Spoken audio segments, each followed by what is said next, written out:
Hey Capricorn, how's it going? My name is Dre, and this is your reading for October 2017 using the Rider-Waite Tarot deck. Uh, not doing reversals this month. Okay, let's get started. We have the High Priestess. Sorry for the obnoxious glare. King of Wands. The Emperor. The Chariot. Two of Swords. Seven of Pentacles. Seven of Wands. The Magician. Temperance. The outcome is the Five of Swords. Additional card, we have the Queen of Wands.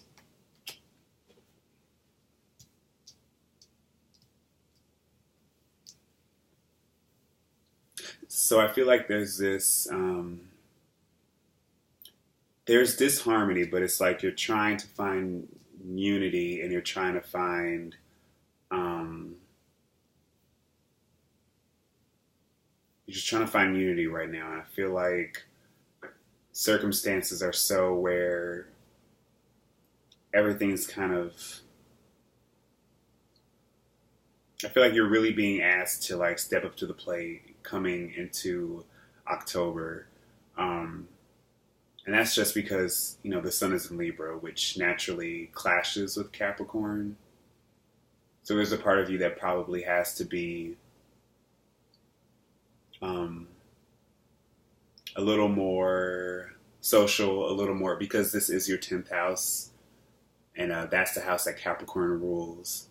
And so it's like you're kind of being forced to step out of your shell and to sort of, or you should be encouraged, you're being encouraged to speak what's on your mind, to fully realize where you fit in when it comes to your stage, your career, what you want to, you know, your goals in life, where you want to see yourself, where you want to push yourself, where you see all of your work and all of your, you know, your status, people looking at you and understanding what it is that you do, that being a huge part of your life right now. But Libra is also commitments. So it's like you want to, you know, really join with something, really pair up with something that is going to make you feel elevated, make you feel more important, give you that status. And for a lot of you, it's just like, you know, the grind. And I feel like in this process, you might be sort of caustic towards other people, or you might have to, you know, there's crazy demands placed on you, you know, in terms of your social life and in terms of the things that you have to do, or in terms of your love life and the work you have to do. There's like this strain where it's like you're kind of, people are sort of fighting for your attention.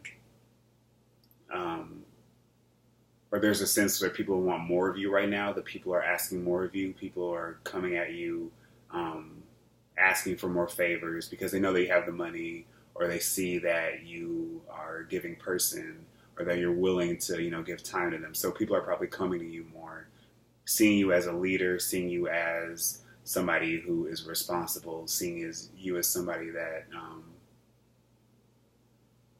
you know, has this power.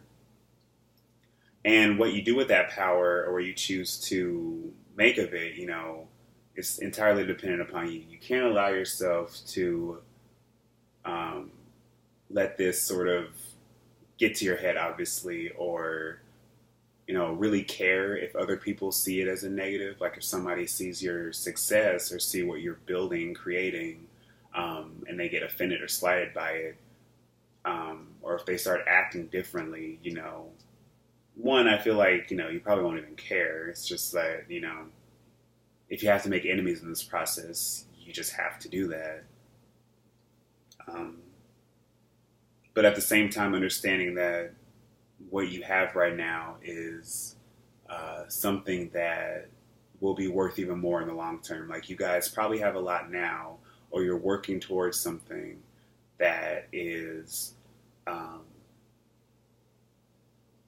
it's sort of like, well, I don't even know. It's like, because we have the Emperor and the High Priestess, which is like this masculine and this feminine energy. They're sort of the opposite, but they're both wise. And so it's like this marriage, again, Libra, 7th house, 10th house, this unity where it feels like you're finally being able to control things in a way that seems to have balance. And if you don't, that's the lesson to get from this, with this Chariot, that balance is necessary. Having things work in harmony is necessary. We also have the King and Queen of Wands. So in terms of a relationship with somebody, things can be, again, kind of difficult, or it's like you two are like on the same level that, when one of you tries to be condescending to the other, the other one takes it as just like, who are you to say that to me? Or it's like there's still like this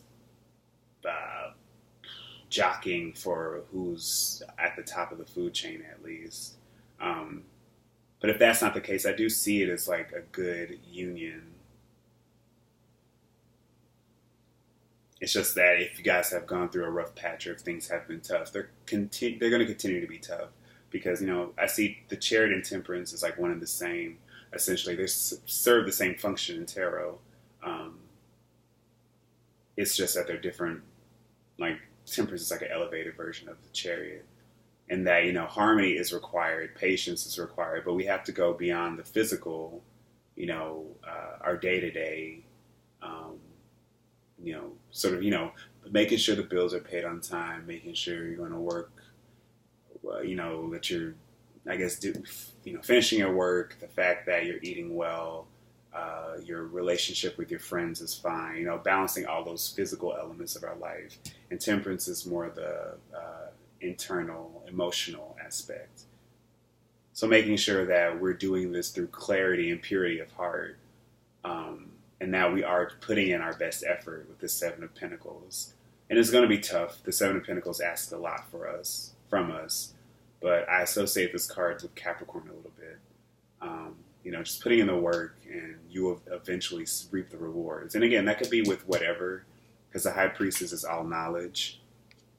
So it's like whatever you have interest in, whatever you feel attracted to, if it's love, if it's your career, if it's living well, like, wellness and all that stuff, getting healthy.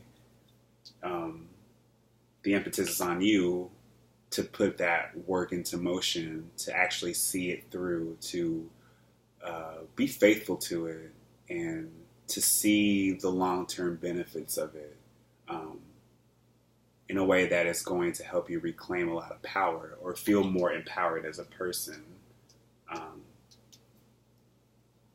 So yeah, that's essentially what I feel. You're going to come across a lot of resistance, or things around you are going to be kind of tough, but as long as you don't let that throw you off course, and if you use these lessons, these tough decisions that are going to happen to you, that you might be expected to speak on somebody else's behalf. I'm just getting communication.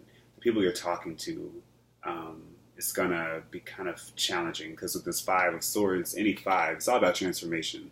So this period is going to be a time of you learning how to transform the way you speak to other people, the way they speak to you. If you're coming into conflict, sort of strengthening yourself, emboldening yourself for something to come down the line.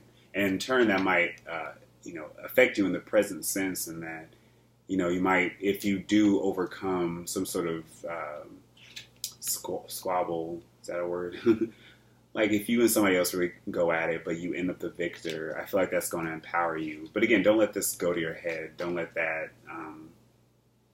sort of poison the people around you. Use that as a benefit.